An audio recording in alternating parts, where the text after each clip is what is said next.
Hello, hello. How's everybody doing? Saludos. Um,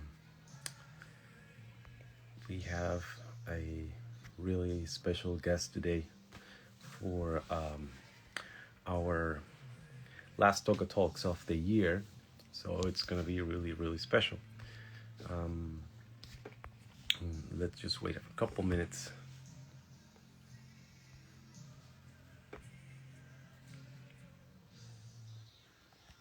I hope everybody's doing well.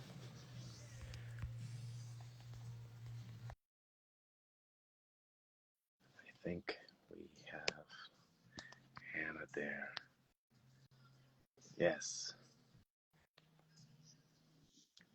Hi. Hi, Hi, Hannah. How are you? It's good to see you. I'm good. How are you? I'm doing well. Thank you Thanks so much for for, having me. yeah, thank you for taking the time and doing this with us. Oh, 100%. I'm so excited to be here and looking forward to just closing out this year strong. How are you? How's everything going over there?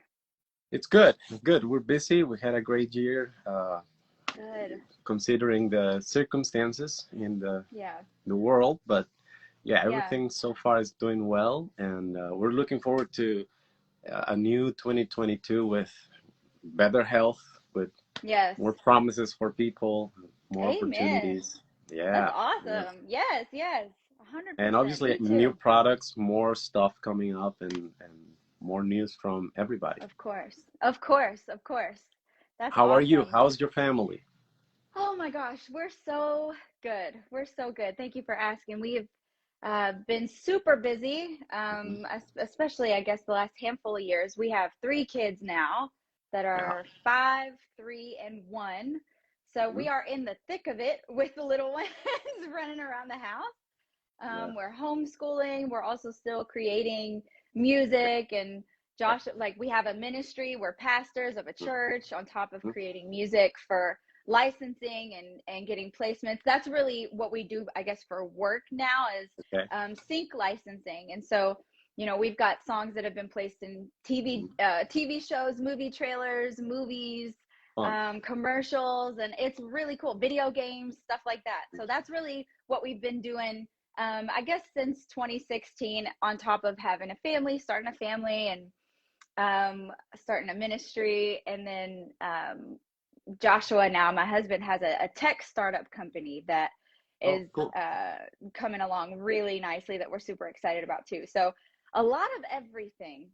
everything, but we're doing Great. great. The kids are healthy. We're healthy. We've managed to stay safe through the last couple years, and we're very thankful for that. Very blessed. So, Yeah. yeah, we're Well, good. that's great.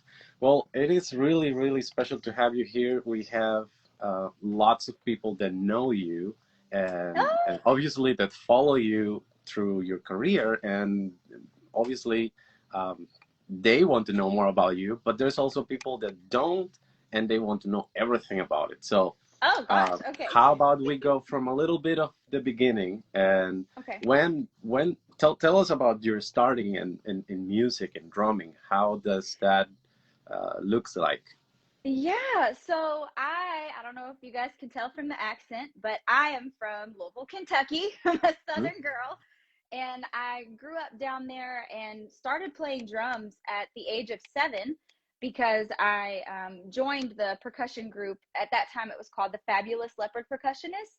Yeah. Now they're just the Louisville Leopard Percussionists, and Okay. that's how I got my start. I was in second or third grade, and the lady that started the percussion company, Diane Downs, Hmm. um, she was also my third grade teacher, and so we would have our Cool. lessons and reading assignments and stuff that we do during the day at school. But then on break time, once we Hmm. finished all of our work, she'd just say, "Hey, let's go play some drums." And so she had equipment right there in the classroom, and Nice. I learned the first thing that I actually learned to play was marimba. Oh, And that's awesome. yeah, so I didn't sit behind a kit for a little while, actually. I'm sure Hmm. I played marimba and then tinkered on some hand drums and Latin percussion, Hmm. shakers, stuff like that. And then finally, I got a song on drum set. And what's Cool. really cool about that group is that we never learned how to read. All the songs we learned, Oh, you know, pop standards, rock songs, jazz songs, a whole cool. plethora of different genres, all by ear. And we would Nice. break down the melody, we would break down the harmonies, we would break Mhm. down the bass lines, the drum patterns, and all that by ear. And it was really collaborative. And so Yeah. at that age, you don't realize it. But looking back after going to college for a couple years and going through ear training and stuff, we were going through really intense ear training as little kids. Right. Yeah. And Yeah. so, yeah, that's really how I got my start. I was a little girl in Louisville, Kentucky, just happened to, you know, learn how to play drums at my elementary school, fell in love with it, auditioned for the group. I got in and hit the ground running.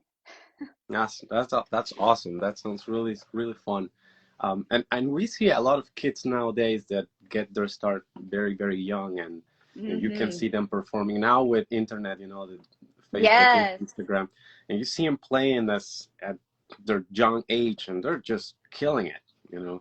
They're doing amazing. They're doing Yeah, amazing. It's yeah, so cool to see the internet used in that way because, you know, nowadays the internet can be such a dark place. yeah, Where, you know, when you see those little pockets of joy, you know, these yeah. young kids that are picking up an instrument for the first time and they're going Hmm. on YouTube and they're learning from tutorials and online Right, lessons and stuff. And then they post these videos and they go viral. It's amazing that the internet can really be such an asset, such an effective tool for right, young musicians right. nowadays. It's awesome. So everybody knows, obviously, you got to tour with one of the biggest rock and funk musicians in the world, right? Yeah. But before that, what were you doing before that? What Oh was gosh. Hannah doing just before that? Yeah. Okay. So right before I got the call, the gig, Yeah. my husband and I had gotten married at the end of 2011, Okay. and then we just packed up the little bit of what we had and moved down to Atlanta. Hmm. And we were living in Atlanta, kind of planning our own roots, starting our own story. And so we were newlyweds, and we had lived down there for about 9 months. We were Okay. serving in a church down there, Hmm. joined a church, had a church family, and we were really involved in the teen ministry in particular, and praise and worship and stuff like that. And then there was one day, oh, well, I'll also add that just as far as work goes, I was doing Guitar Center clinic tours at that Okay. time. Cool. So I was traveling around the country to different guitar centers and just doing clinics and master classes, which was really fun. I love it. But Mhm. yeah, that's what we were doing. We were down in Atlanta, had just gotten married in October, and then the end of June rolls around. I literally am turning 22, a Mhm. 22-year-old kid, been married for 9 months, and I get this really cryptic email that Yeah. says something along the lines of, "Hi, I work for a really well-known musician, and he's seen some of your Mhm. YouTube videos and was wondering if you wanted to audition for an upcoming project. But Mhm. before I give you any more information, I need to know if you can keep a secret." And Oh, so, you know, that's really weird. That's really weird. And you know, most days I would probably honestly just not even really respond because, you yeah. know, it's cryptic and you never know what you're going to get, Yeah. you know, responding to certain types of emails. And so something in me was just kind of like, go for it, respond, see Mhm. what's on the other side of this. And I just kind of said, "Hey, thank you so much. You know, I appreciate that you like my work. Of Mhm. course, I can keep a secret, but before I commit to anything, I need, you know, to know some more details." Right. And so she writes back. This was his manager at the time. And she says, "Okay, great. Well, I work for Prince. And he Mhm. was wondering if you wanted to audition for an upcoming project." And I freaked out. I got that email, her response saying she worked with Prince on a Sunday. It was after church service, but we stayed after to rehearse with the kids. And Mhm. so we were in the middle of rehearsals and just sort of sitting around. And Yeah. I opened the email and saw it, and I freaked out. I started Yeah. running around and screaming in the hallways. I was looking for Joshua, and I was asking everybody, "Where's my husband? Have you seen my husband?" I found him, and I was just jumping up and down. And I said, That's "Look at awesome. this. I don't know if it's real, but even if it's this is so cool. You know, the fact that we live in a world where that's a potentiality, you know, Yeah. getting discovered on YouTube by someone like Prince, Yeah. it's Yeah. insane. Totally. And so turns out it was very real. And, Yeah. you know, I'm here now to tell the story, and it was such a blessing. It changed our lives immensely in so many ways. Yeah. And it must feel nice to look back now and revive those moments, you know, like, Yes, 100%, yeah. 100%. Such sweet, sweet moments. I saw a few interviews of yours before, and Mhm. you were saying that you were gigging sometimes in Chicago and back and forth from Milwaukee to Chicago. I live in Milwaukee. Oh, So, amazing. yeah. So tell us a little bit about that. How was that experience for you through that time? Yeah, so like I said, I was born in Louisville, Kentucky, and moved to Chicago with my dad after my parents split. I was 12, 13 years old. Hmm. And as soon as we got to Chicago, my dad he's a musician himself. He plays trumpet, Hmm. and, you know, he Cool. just kind of knew it was best for us and for my career as a musician to kind of expand and plant roots somewhere else and kind of go somewhere where the music scene, the live music scene, is a little more happening. And so we ended up Hmm. in Chicago, and I was able to also study with some really amazing drummers, Hmm. like Ruben Alvarez and Sure. Paul Wertico, Joe Oh, Sonnenfeld, just vertical, yeah. really solid guys. Yes, And so yes. um, I was able to study more and kind of have more at my fingertips there in Chicago. And Hmm. then also, we immediately auditioned and joined a blues band. And so, Nice. gigging around Chicago, you know, this little 12-year-old girl Hmm. playing in a blues band with her dad in these hole in the wall bars. And, you know, that's when you could still smoke inside. And it just was, Oh, oh, those times, it was yeah. a gnarly come up, you know, as a Yeah. young girl, but it was so cool and I wouldn't trade it for the world. So I Yeah. came up gigging around Chicago Hmm. and the suburbs of Chicago. And Sure. then I'd say it was about, um, I was maybe about 17 when I Hmm. told my dad that I wanted to have my own band Sure. and, you know, front my own band because I'm a vocalist too. And so it's rare Okay. to see singing drummers. You know, we don't see it a Yeah. lot. They're out there, but we just don't see it Hmm. a lot. And so I Yeah. wanted to take that leap. And Hmm. so that's when I started the Hannah Ford Band. And some Nice. of the guys from the blues band came with me to do the Hannah Ford Band. And so it was a lot of fun. Again, just gigging around Chicago. This is what, like 5 years now, solid, that we've been in that scene. And then I think I'm about 19 at this point, and I get a Okay. call or a request to audition for this really cool rock band who is based out of Milwaukee, Okay. and they're called Bellevue Suite. And Hmm. so I went, I met with the guys, drove up to Milwaukee, and kind of just sat in on a rehearsal, and we jammed a little bit. And the Hmm. chemistry, we all just clicked right away. The guys were really cool. Nice. Um, and I think I did that until Joshua and I got married, and we moved.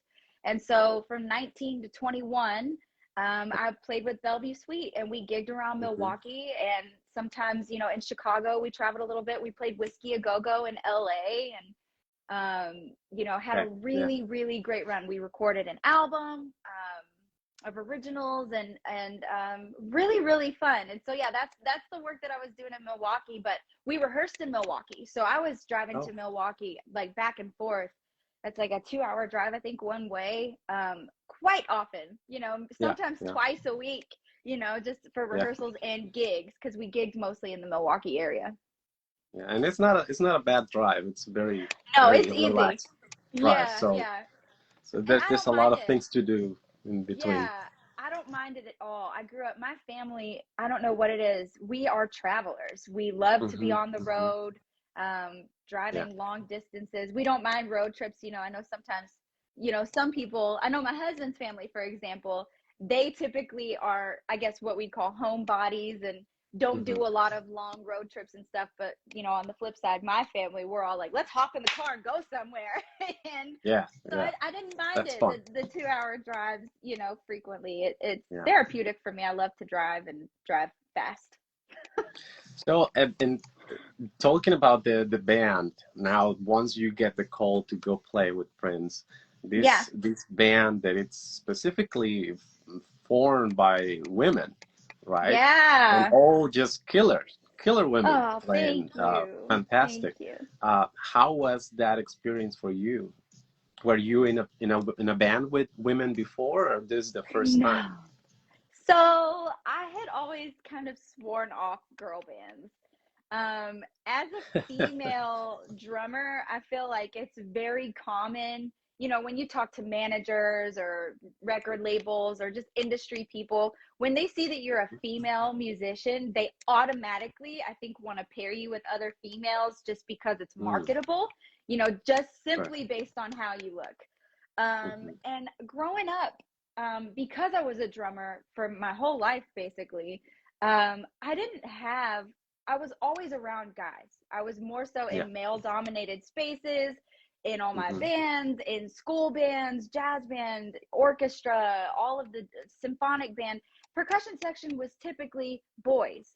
And Sure. Yeah. so I feel like I have three brothers, so my Hmm. sister and I, we grew up with a lot of male energy around us. So I just always felt like I jived better with dude energy. Yeah. And, you know, so I always was just kind of like, I don't want to be in a girl band. I don't like girls, blah, blah, blah, just super young and immature. And then the Prince gig comes around. I wasn't in a band at that point because we had just moved not too Hmm. long ago. And so I was doing those Guitar Center clinic tours. Hmm. And I was, so Ida, the bass player, she's Yeah. amazing. She was already with him in the New Power Generation.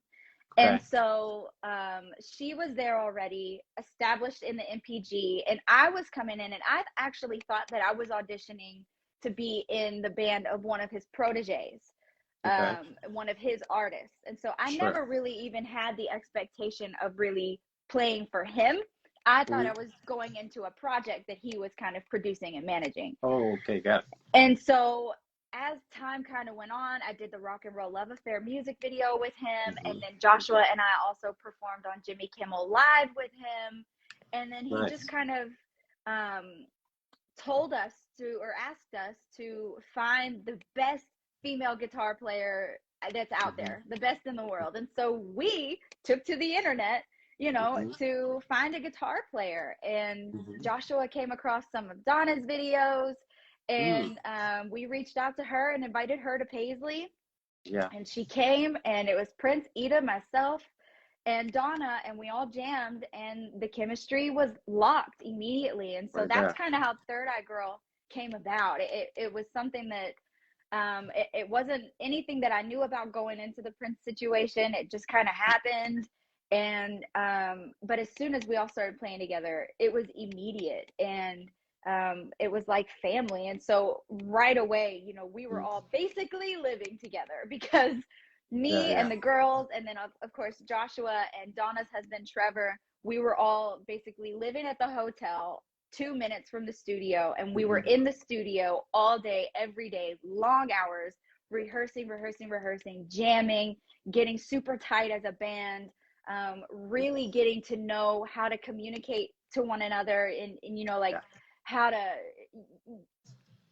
music is a universal language, right? And Sure. you communicate through your instruments, but a lot of times you have to build that.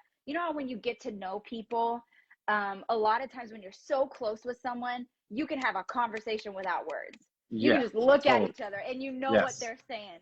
Music Totally. is the same way. So with bandmates, it takes spending that time together to really Hmm. get to know each other so that you can communicate without words. You don't even have to be Sure. looking at each other, but you can just hear the guitar riff or hear the bass Yeah. riff, or hear a drum fill, and you can Yeah. just catch it and jump on it. And You know the that kick. was so magical with Third That's Eye awesome. Girl. It was a really beautiful experience. That's awesome. Did you ever, the three of you ever thought about doing something after Oh my together? gosh, have we?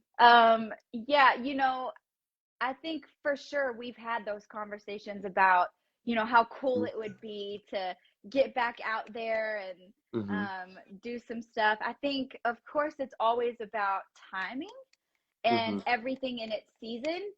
And, Yeah. you know, just speaking personally for myself, because I can't speak for the girls, but, you know, I know that we do all miss each other immensely. Sure. Oh, Brandon, what's up, dude? I know we all miss each other because we really did become family. I mean, it was beyond the Sure. music and the stage. And Yeah. so we miss each other, we love each other, and we're Hmm. supporting each other. We stay in contact, and have stayed in contact since 2016. And I just know, speaking for myself, I do look forward to the day that Third Eye Girl hits that stage again. There Uh, aren't that'll be plans awesome. for it yet. We don't, you know, nothing is set in stone, but it's Yeah. always a possibility. It's always a possibility. So I look forward to That'll, that day. that'll be awesome. I think that everybody would love to see that. You know. Oh man, so would Um, I. So would I. yeah, yeah. But I also saw some of a few things that you were saying about Prince in this case, like how it was for you before and after you step in the stage with him, of how such a school he was, you know, Mm-hmm. like because most of us as performers we learn everything about what it is to actually play the instrument, but Yeah. not many people teach you or tell you about how to actually perform, and that's a very Right. difficult different thing. Mm-hmm. How was that experience for you? Yeah, you know, it was great. Prince, man, he was so innovative and so influential in just really elevating everybody's game. So, you know, it wasn't necessarily that he gave specific pointers on how to Hmm. perform, but Hmm. he just brought a certain energy that was so contagious, Sure. that you jumped on, and the spirit Hmm. of what was going on that stage and that at that particular moment, it Hmm. just we were all on the same wavelength, and he really was great at bringing everyone into his world and elevating Sure. everyone and uplifting everyone and making everyone Hmm. feel comfortable on the stage to just be themselves and perform. And I've always loved performing. I mean, I even before I ever did music, I was a dancer first. I danced at Sure. the age of 3. And so Right. I've always been very comfortable with being on stage and Hmm. entertaining and Sure. Yes. making people feel good, whether it was through dance or music or whatever. And Yeah. so, yeah, it was a very natural progression, where he also did, though, um, have a level of expectation that you Hmm. wanted to meet as well. You know, he Sure. enjoyed humor. He enjoyed seeing people's personalities in their performance because that, of course, brings a certain level of authenticity that no one else can bring to the table because no one else is you. And so that's Hmm. why I always stress to people, you know, when you're sitting here thinking about your brand or your image or how you perform and stuff like that, things beyond the music, it's very Hmm. important to stay true to who you are because, Sure. you know, no one else can be you. And music is Totally. just another art form, performance, whether it's dance or, you know, another form of entertainment. It's just art. And art is just expression of what's inside the artist. So Hmm. a lot of Hmm. times, you know, we see Prince and he's the artist, and Right. we would overlook the band, right? Same thing with someone Sure. like Michael Jackson or Stevie Wonder. It's like Hmm. they're the ones with the names and the careers and the fame, and so Right. the band is just Yes. support. But no, Just really great background. artists, Prince, Hmm. like Prince, icons like that, knew the difference and knew that their bandmates were also artists that were expressing themselves in real time Hmm. on stage as well. And so he made it a collective thing. Yeah. And I think that's why our shows were always so magical. And, you know, people in the audience are rocking out at one point, jumping up and down, screaming, singing, and then crying in the next moment because everything really was so authentic and in the moment. That's awesome. Yes, Yeah. and you got a chance to tour the world with this band. And how was your Yeah. experience? Your the response in different places compared to the U.S. Yeah, you know, it was really cool because we actually spent the most of our time over in Europe. We didn't do a Hmm. lot in the US at all until kind of right Mm. in 2015. We did Okay. we did a US leg. But you know, from 2012 to 2015, we did the majority of stuff over in Europe, and we loved it. It was like a second home. People, I feel like, and this is no, I'm not trying to dog out America whatsoever. I Sure. love, I love my Sure. Yeah, people. totally. But I will notice, or I will say that I noticed a genuine love for the art and the Yeah. music. I mean, even just history. Europe is so rich in history and art and just the love of the arts over there is just really something special. And so we noticed a difference in the spirit of the room. You know, I would always go out and make these funny little announcements. You know, Prince didn't like people having phones out during concerts Yeah. because, you know, when they're recording, one thing is they're no longer focused on what's actually happening in the room. They are focused on, you know, what's happening through their device. And so they're not anymore tapped in to the wavelength that we're all on. And now there's a disconnect because they're focused Yeah. on what's happening here rather than being a part of what's right in front of them. So that was Yes. one thing, is just kind of that one-on-one intimate, you know, energy that happens in a show. Also, when you're recording on your phone and then you take it home to watch later, the quality is awful. You know, you don't Yes. get good, you don't see as clearly as you do live, you don't hear the audio as clearly as you do live. And so then you go to post it, and not only is it terrible quality for the people that are trying to partake and see and witness what happened in the moment, it's Yeah. also a terrible representation of the band and the artists that put in all the hard work to Yeah. create this amazing show. And so Yeah. it really is a disservice to everyone involved. And so because of that, he that's kind of why he felt the way he felt about recording and Yeah, it having doesn't phones do out. And so justice. yeah, and so he would send me out there along with the girls, and I would just make this announcement right before all of our shows that basically told them in a nice, you know, Hannah way to keep your Yeah. phones put away. You know, your kids are with babysitters. Enjoy your time out. Everything Right. is going to be fine. We're here to have fun with you. Turn off your phones, put them away. And if you are caught with a phone out, you're going to get taken out. And so Ouch. um but it was really funny and well received. I will say it was very well received in Europe. Of course, here and there, you always have, you know, a couple people that, you know, are just so excited and caught up in the moment that they feel like they just have to catch it. And I totally understand. It's Prince we're talking about here. But yeah, I will say the response overseas was, I just feel like maybe, is reverential the word? I don't know if it's reverential or just honoring in that way, but they seem to really appreciate him as a person, his desires, his requests, and even where he was artistically. To whereas here in the States, I sometimes feel like a lot of people try to keep him in the 80s box and or in the 90s box, you know, like whatever their favorite Prince era is, they want to keep him there. And he just was so not that Right. person. He didn't want to stay in any one place or time longer than he needed to at all. And so he was in a place where he was very experimental and just expressing himself musically in so many different ways that were new and Right. fresh. And a lot of people, I think, wanted to keep him contained, and you just can't do that with Prince. He proved that Yeah. over and over again. Yeah, no, that's true. And I mean, you know, there's so many artists that have different policies when it comes to their shows, but that Right. is true. The importance of respect for your work, it's always very important, you know, Yeah. and I think many people appreciate it as well. Yeah. Yeah. Um, so it's been, I don't know how many years you've been endorsed with Toca, and um, Oh I think gosh. it's been a great run.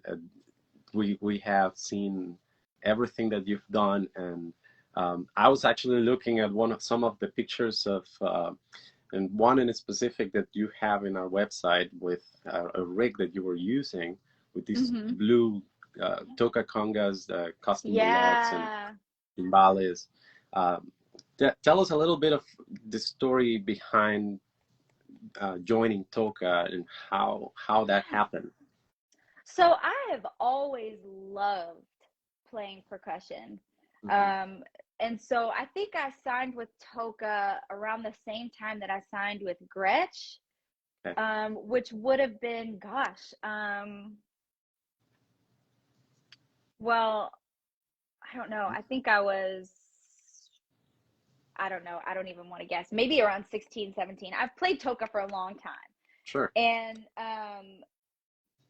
I love the expression of, I love the sound of congas and timbales. And I've always, like when I was in college, I was in Latin ensemble. I've studied with Ruben Alvarez since I was in that kid percussion ensemble in Kentucky. That's where I met him the first time. He came and worked with us, and then just ever since I did private lessons with him. We kept in contact, and oh, there's my dad, D Ford, right there. It says 2016. That's what I thought. Yeah, so I was 16 when I signed with Toca, and yeah, so I've always loved Latin percussion. I love the culture. I love how you can feel the spirit of the Latin culture through the music. There's just it's amazing. It's absolutely amazing. So fun. And so with that rig and that setup, I was a little while back, maybe maybe around that same time, 2016, 2017, I was playing in a steel band. Nice. Yeah, but I wasn't playing the pans. I was playing percussion. And so we did a lot of, like Caribbean type music. It was really a summer festival band. And so it was so much fun, and I loved it. But that was the rig that we put together for that show. And it was just, I believe it was timbales. We have it right here. Let me see. Oh, sweet. You can see it. It's been so long. That's there. Yep. So you have some timbales, mini timbal on the side, single hit tambourine, claves, 3 congas, bongos. Yes. Well, yeah, it's the whole house in there. Yeah, no, it was amazing. So it was so fun. Like you said, the whole house. It was literally just a playpen for me during these gigs with this band, because what's cool about being able to play percussion, aside from playing drums, I feel like with the drum set in particular, our main goal or our main job as kit players is to keep everyone together. It's to really be the foundation, the groove of the band, and we kind of have to stay put in what we're doing. And there's not always a lot of wiggle room. Of course, there is from time to time, but with playing percussion, I found that, even though in certain sections of certain songs, I knew that I needed to be on congas, or, there are certain parts that are key that you have to play. I found that I had more freedom playing percussion in a band than I did on kit. And so for me, I was just kind of goofing off for the majority of those gigs, because it was just so fun to be able to be grooving on congas, and then, as I'm grooving on the congas, go up and go around the bongos, and then hit the tambourine or hit a cowbell. It was just, you're playing with toys, and it's like the best job in the world. And so I've you get always lots loved of colors. Yes. And so, if you think about how a lot of times the percussionist is called the auxiliary player or the auxiliary percussionist or something like that, you think about accessories, something that you add to what's already there. And so, just like with jewelry, it accentuates the beauty of what already exists, what's already there in front of you. And I think the same way with percussion and a percussion rig, it like you said, adds colors and makes something that is already beautiful even more appealing and welcoming. And so no, that's awesome. I mean, it's always a really cool point to see a drummer, and in this case, a talented drummer like you, to see how you bring or how you incorporate the elements of percussion into your playing, that it's different, than many other people. So it's very cool. But that Toca took a leap on building a new drum set that is very portable, and I think you already posted a video that we shared unboxing it. Yeah. It's really cool. What do you think about it? How do you like it? Oh my gosh, the kickbox. It's honestly, it is so cool. I think especially, with the times that we have been in the last couple years, um, it Hmm. can be such a useful tool for people that are maybe just Yeah. starting to learn how to play drums and can't necessarily Hmm. afford a full kit, or maybe it's a young kid whose parents don't want to invest in a full kit because it's loud, or whatever the case is. I think the kickbox is a really great Hmm. investment. No matter if Hmm. you're just starting or if you're a seasoned musician, um, the sound that you can get out of that little setup is really cool and unique. And we haven't done anything recently to be able to record and add it to some of the new music, but I look forward to bringing Yeah. that into the studio. I really do, because that Hmm. little snare cracks and it's such a Yeah. great sound. It's so like satisfying to the ears on certain songs and music and stuff. Yeah. So I think that it's amazing, and even my kids, it's kid friendly, Yeah. yeah, I think you guys hit it out the box with that one. I mean, it fits in your closet. She's awesome. Seriously, it can fit in the trunk of your car, in the back seat, in the passenger The seat, in your air, closet. airplane Yep. compartment. Yes, it's Yeah, it's awesome. it's really cool. Really cool. So now yeah, I thought it was two, but you were saying you have three kids. Yes. Um, uh, well, congratulations. I Thank saw you. two of them. I haven't seen the third one. I'm pretty sure it's awesome.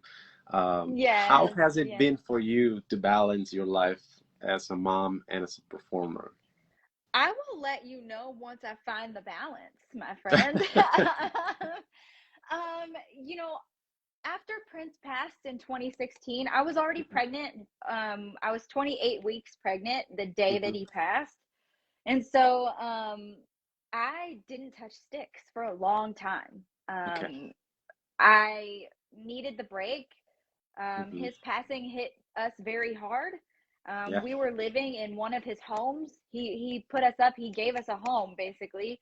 But once he passed, we were given word basically that we had to leave, or buy it, and we were just in this very sensitive place in our lives where we were Mhm. expecting our first child. We weren't sure what we were going to do, where we were going to go, and so I didn't play for a long time. I took the much needed break and Mhm. relaxed and prepared myself to be a first time mom, and Mhm. just, took that break. And so I didn't play for a long time. Mhm. And then I started to play a little more. We moved back to Illinois, and Mhm. I was teaching, I was giving lessons, Mhm. and playing at church, just playing praise and Okay. worship. And Okay. so that's really what I did for a couple years. I didn't do a lot of gigging or anything like that. I did a couple spot dates with CeeLo Green Okay. um, in that time, and really just stayed local, stayed home, and so we've got 3 kids now. And really just in this last year or so is Mhm. really when I started to get that itch and that hunger to perform again. Sure. I did the Chicago drum show a couple times in the last few years, but like I said, it's not really been something where I feel like I found the balance yet of Mhm. performing and motherhood, because I went all in on performing, Sure. had a kid, went all in on motherhood. Now I've got Mhm. 3 kids, Mhm. and have also started a ministry with my husband. Mhm. And then now I've really gotten into this yearning and this passion again to want to perform and want to play and want to do more. And so I'm finding that balance now. Okay. And it's been really helpful to have a husband who understands what I do and doesn't just Sure. understand it, but partners with me.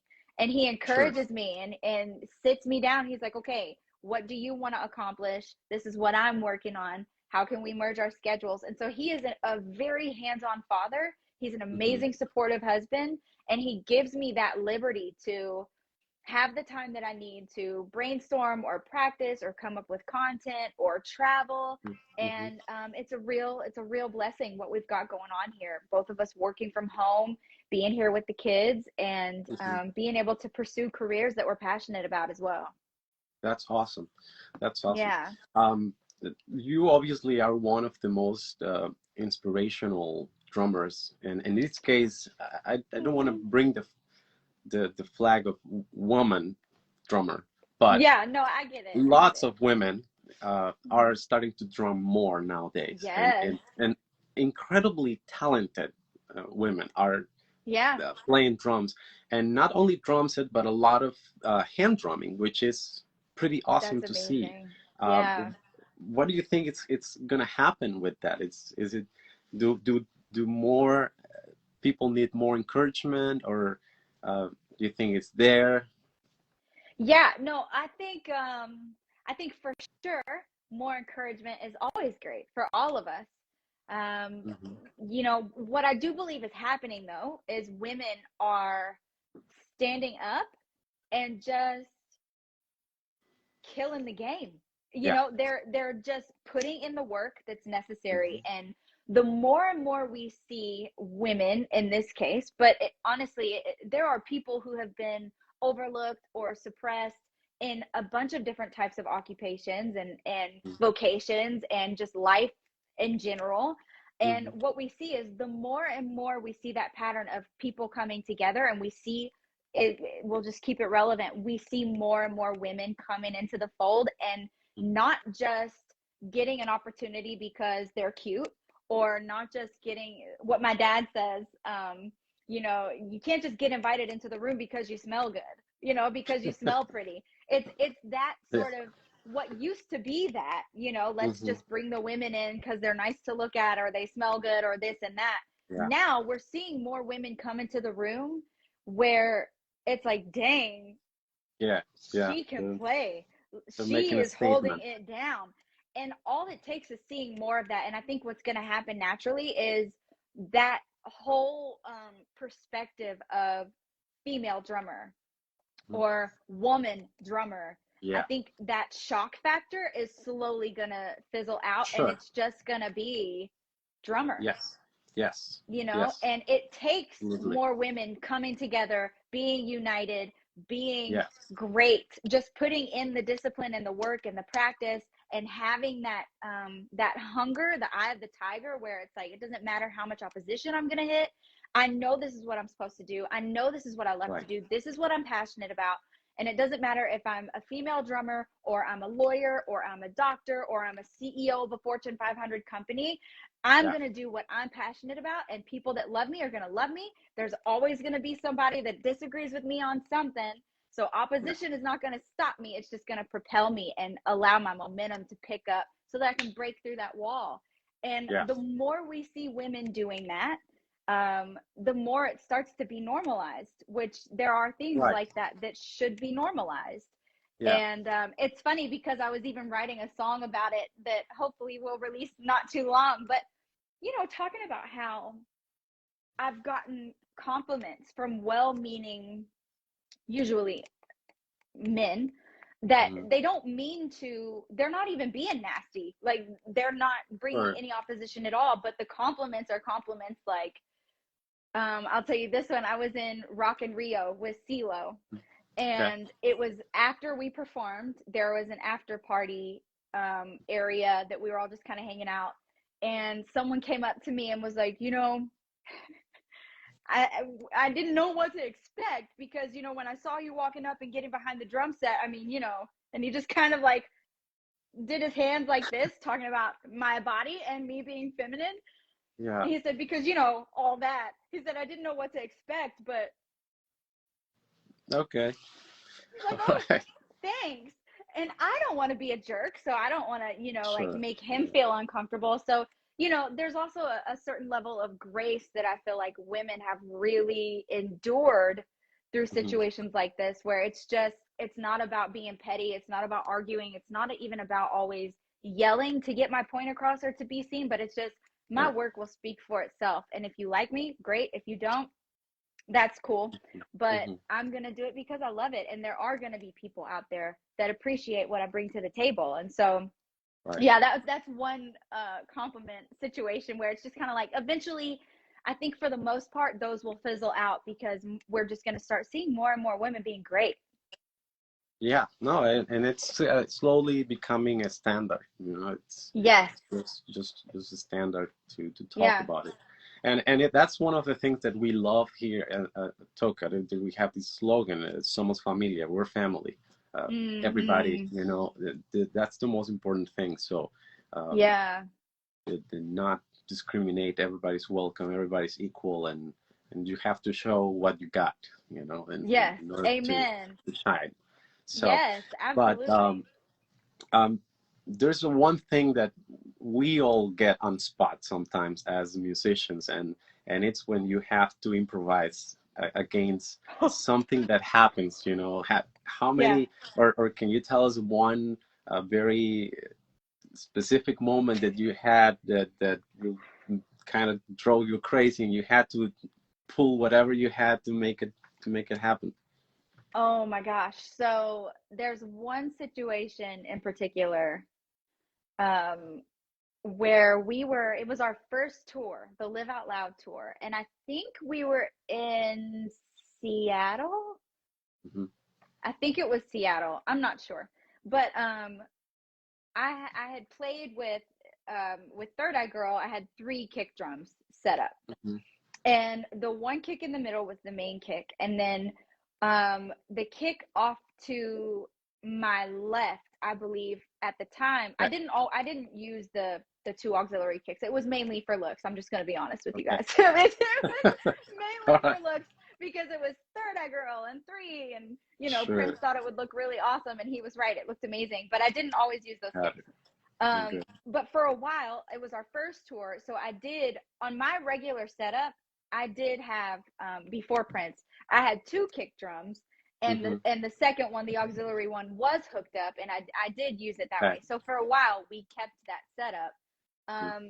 and then later we ditched the auxiliary kick. But anyways, there was one gig in particular on our first tour where I kicked a hole through my bass drum, my Oh. main head, and this is a rock show, Yeah. and my kick has a hole in Ooh. it, and it's Prince, and he hears everything. Joshua and I, we joke around that he heard Wi-Fi, he could hear the grass grow, whatever it is that is impossible to hear, he heard it.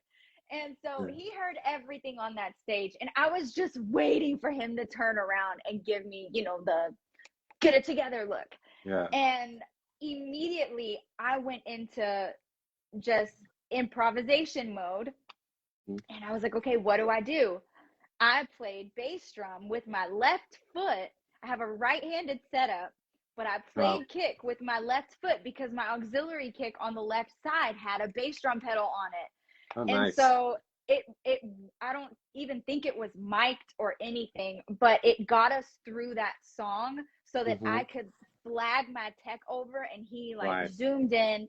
What's really cool though, sidebar about this, my Mm-hmm. tech told me at the end of the gig that someone gave me a kick drum head, Mm-hmm. a batter head, and we were able to replace it on the fly that night in between songs or Mm-hmm. whatever. And my tech told me afterwards that the person that gave us a head was Pearl Jam's drummer, Oh, and nice. he was at the show and happened to have a head in his car or something like that. I Wow. never got to thank him. I've never met him.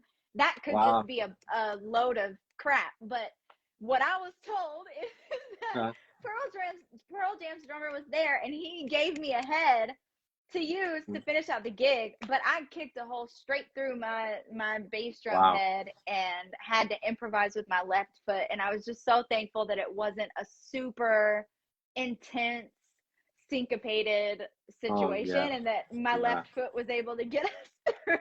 Yeah. um, Yeah. enough. And I don't even know if Prince noticed because he didn't turn around. He didn't, he didn't make a big deal out of it. So, Sure. Sure. But those are the moments that get the best out of you, you know? oh my gosh, yes, you really know what you're made of in those moments when, you Yes. know, stuff hits the fan and the show must go on. That's another thing my dad always said, like, there is no stopping. The show must go on. And especially for someone like the drummer, you know, if a guitarist breaks a Yeah. string or something like that, a pedal goes out, Yeah. you know, they can Next kind of, guitar. yeah. But the drums, what? Especially the kick Yeah. drums, you know, there's no Yeah. switching that out in the middle of a song. Yeah. No, it So, has yeah. happened to me, and Oh, it's man. horrible. It's Yeah. horrible. But it's, you know, it makes for great stories. So, Yeah, totally. Um, so what will you take out of the whole experience with touring with Prince? What do you take out of the mm. whole thing? Oh my gosh, I don't know that anyone has ever asked me that question, and there's so much to be said. Hmm. Um, One thing that I always say to people when they ask me, you know, what was the greatest advice that he gave you, or what was one thing that you learned, I always like to emphasize beyond the music. I mean, there's a lot of little tips and tricks that he showed me along the way, but my favorite part about knowing Prince was actually him being my brother and Sure. getting really close to him personally and having deep spiritual conversations and Hmm. just conversations about life and future and what we wanted and things like that. And one thing that he said to Joshua and I that I think is so relevant for Hmm. now, for today, and the world that we live in, and the way the political climate is, and just how there are Hmm. so many different topics now that are so heated, you know, debates, and Yep.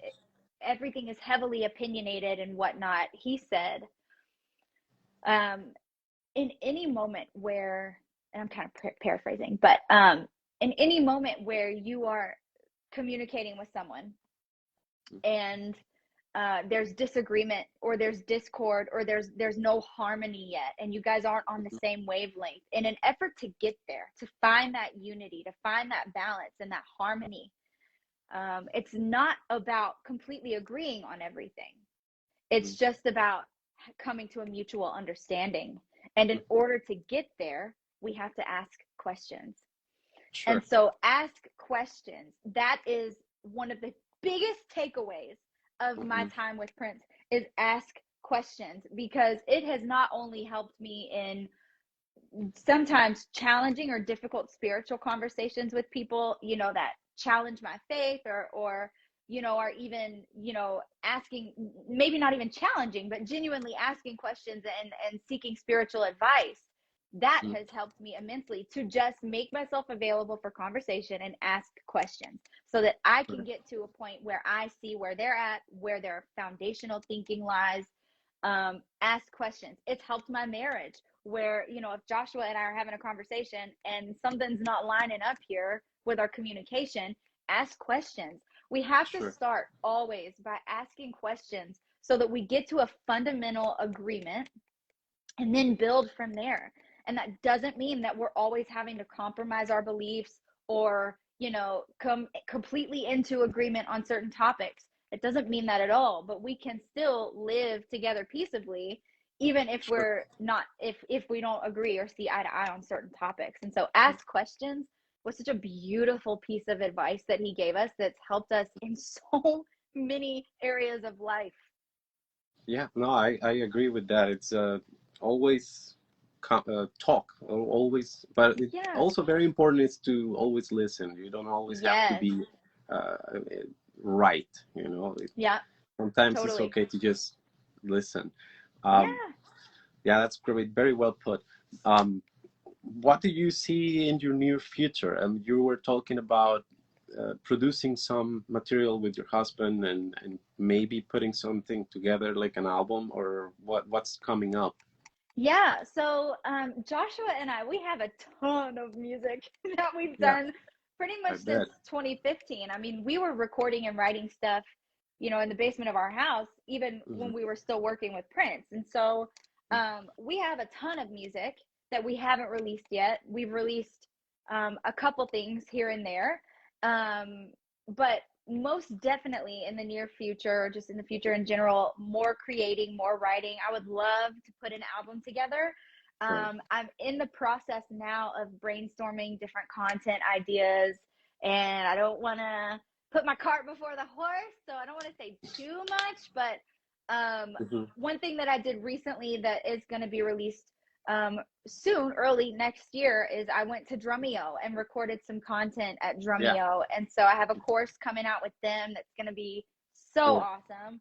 I had a blast and love doing stuff like that. I love to teach. I love to share knowledge. I love to share my experiences with people, Hmm. because if everything that I have gone through would help just one person, avoid the heartache or avoid the hardship, Sure. or, Yeah. not have to learn through the way I learned and Wow. bypass some of that difficulty, then I'm all for it. And I want to make the next generation's job easier. And Hmm. so I love working with people and giving in that way. And so teaching is is something that I would love to get back into. Performing, of course. I think another thing that we took from Prince is live in the now, stay in the Hmm. now.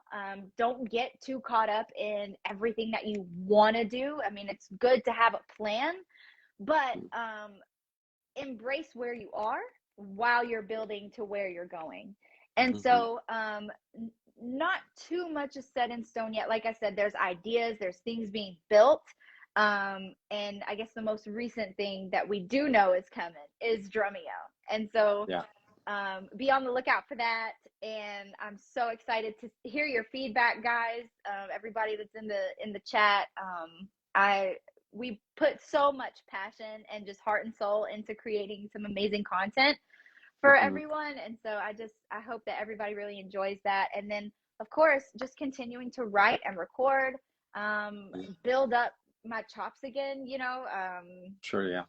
remain a student, keep studying, and just see, of course, staying prayerful and leaving it in God's hands. I'm not trying to orchestrate things on my own. I am so beyond trying to take control of life, and I Hmm. am along for this amazing ride, living in faith and just trusting where God has us, and using the tools that we've been blessed with to create and bless people along the way.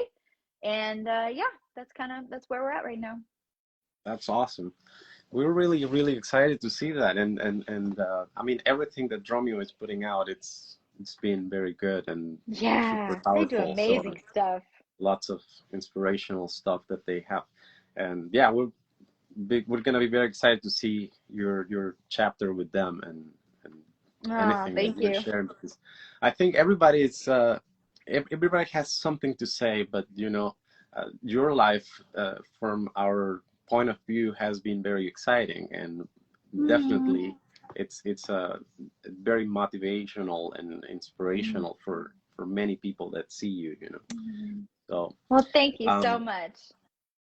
thank you. Well, I guess these will be our last Toca Talks of the 2021, and we What? are looking forward to more chapters in 2022 and more Hannah Walton, more drumming, more projects. Uh, Maybe we could organize something at the studio with a whole Toca setup and get some stuff going Yes, in the future. That that would be would be awesome. so fun. That would be so fun. Yes. Yeah. Well, everybody, this is Hannah Welton Hey as a Toca artist and fantastic drummer, awesome mom, wonderful human being. So guys. thank you Thank so you. much for being with us, and Happy New Year to you. Happy New Year to your family. Oh. Anything you want to say to the people that's watching? Yeah, thank you so much, first of all, for having me. Thank you guys for joining us and just being a part of the conversation. I hope that you guys were able to just get motivation or inspiration from even just one thing that was spoken. I just did want to reference Princess Purple, that handle. She said, "Is it too late to learn drums at 42?" It's never too late. Just go for it. And the you're in control of your progress, how quickly you you continue along the journey, how quickly you learn, how you, as far as skill level, you are in control of that. It all just comes down to the work that you're willing to put in. But at the end of the day, drums are just fun. So it's not necessarily about being the best player, being the most technical, being the strongest, the fastest, or whatever. Do it because you love to do it, and it's fun, and it's a great outlet. It's a great form of expression and therapy to get downstairs to your basement and bash on some drums. You can hit them and they don't talk back to you. So get into it, enjoy it, dig it, jam along to your favorite songs. And I love all of you and pray you have an amazing rest of your 2021 and hope nothing but the best for you in 2022 and beyond. Thanks for joining us, and we'll see you soon. All right.